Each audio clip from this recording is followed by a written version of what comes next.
한 장의 역사 채널에 와주셔서 감사합니다. 그냥 가시지 말고 구독도 부탁드릴게요.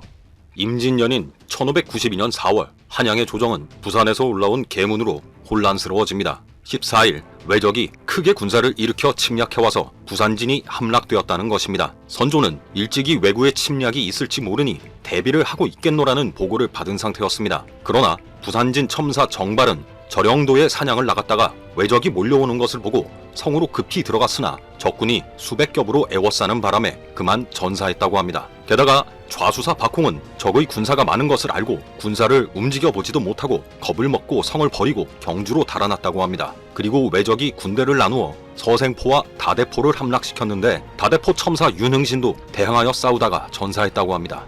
당시 조선은 일본의 정세나 군사의 동향, 일본이 군사를 일으켜 공격해 온다면 언제 어떤 경로로 진격해 올 것인지에 대한 실록의 기사도 없었습니다. 하다못해 선조수정실록과 연려실기술에 기록된 임진왜란 발발 관련 기사에서는 1592년 4월 일본군 장수 36명이 20만 군사를 4만 혹은 5만 척의 배를 나눠 타고 부산으로 쳐들어왔다고 기록하고 있습니다. 그만큼 일본의 전황에 대하여 전혀 모르는 상황에서 불시에 공격을 당한 상황인 것입니다. 그런 반면에 일본은 조선을 침략하기 위하여 많은 준비를 한 것으로 보입니다. 도요토미 히데요시 풍신수길은 조선의 통신사 파견을 압박하던 무렵부터 이미 계획을 가지고 있었습니다.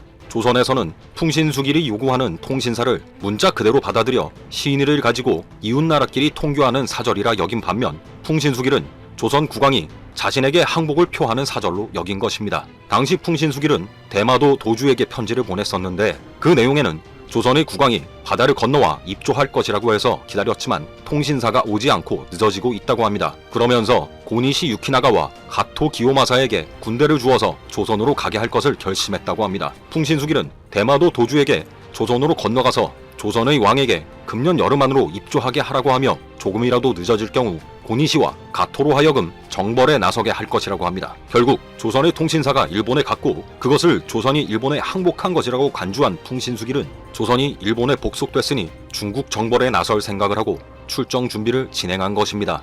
풍신수길은 이에 그치지 않았는데 당시 일본의 가톨릭 선교를 위해 파견됐던 루이스 프로이스라는 예수회 신부를 통해서 인도에 있던 포르투갈 고위 관리에게 편지를 보내기도 했습니다. 일본의 군대가 배를 띄워 중국 땅을 삼키고 나서 돌아오는 길에 인도까지 정복하겠다는 내용을 적어서 말입니다. 말도 안 되는 이야기이지만 풍신수길은 그만큼 야망이 컸고 스스로 그렇게 믿고 있던 것으로 보입니다. 이런 풍신수길이 결국 군사를 편성하게 하고 출정 명령을 내리게 됩니다. 군사는 15만 8,700명에 달했고 9개 군으로 편성하여 5가지의 구체적인 명령을 덧붙였다고 합니다. 첫째, 군사들은 지정된 장소에서 순서에 의하여 좋은 날씨를 기다렸다가 안전하게 건너가라. 둘째, 말은 당장 건너간다 해도 진지를 구축할 때는 필요가 없을 것이니 병력이 모두 건너간 뒤에 보내도록 하라. 셋째, 선발로 출진하는 고니시의 군대 이외에는 모두 나고야에 주둔하라. 넷째, 선박이 중요하므로 선박을 준비하여 바친 사람은 전쟁에서 공을 세운 군사와 동일하게 대접할 것이다.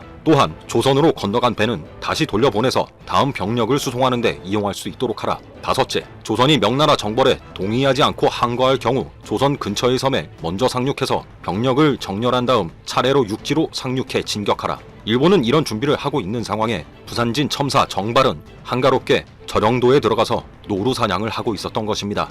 부산진 첨사 정발은 사냥을 하던 중에 대마도에서 왜적들이 대거 쳐들어온다는 보고를 듣게 되고 그제서야 뒤늦게 사태의 급박함을 깨닫고 부산진성으로 돌아가게 됩니다. 부산진성에 도착한 정발은 모든 군사와 백성들을 성 안으로 들어가라고 명령합니다. 그리고 왜군에게 우리의 함선을 모두 빼앗길 것을 염려하여 포구에 정박해 있는 함선들의 밑바닥에 구멍을 내서 모두 가라앉게 하라고 명령합니다. 이튿날 새벽에 적이 성을 100여 겹으로 에워싸고 서쪽 성 밖의 높은 곳에 올라가 포를 비오듯이 쏘아대었습니다. 정발이 서문을 지키면서 한참 동안 대항하여 싸웠는데 화살에 맞아 죽은 적의 무리가 매우 많았습니다. 그러나 화살이 다 떨어진 정발은 적의 탄환에 맞아 전사하게 되고 부산진성은 마침내 함락되었습니다. 이때 선발대로 부산진성을 공격한 고니시 유키나가의 부대는 1만 7천여 명이었고 동원된 군선은 700여 척에 이르는 것으로 기록되어 있습니다. 전혀 예상치 못한 상태에서 일본군에게 기습 공격을 당한 부산진성은 이토록 허무하게 함락되었던 것입니다.